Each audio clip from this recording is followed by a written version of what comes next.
e whakapono ana ahau ki te atua ki te matua ka harawa. Oi a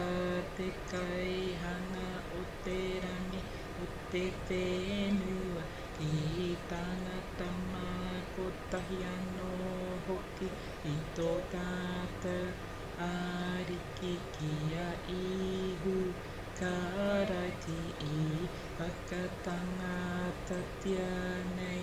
e te wairua tapu i whānau i te puhi i a meri i whakamamaitia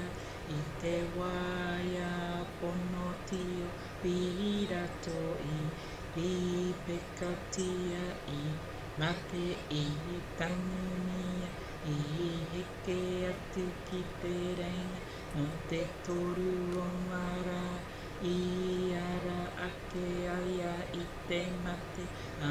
kake atu ana ki te rangi e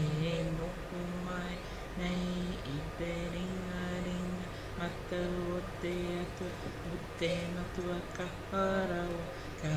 hoki mai anō ia reira ki te whakarite whakawā mō ngā tāngata ora mō ngā tāngata mate e whakapono ana ahau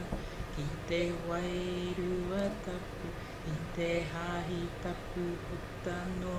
i te ao ki te kotahitanga o te hunga tapu i te murunga hara ki te āranga mai o te tinana me te ora tonu. Amen.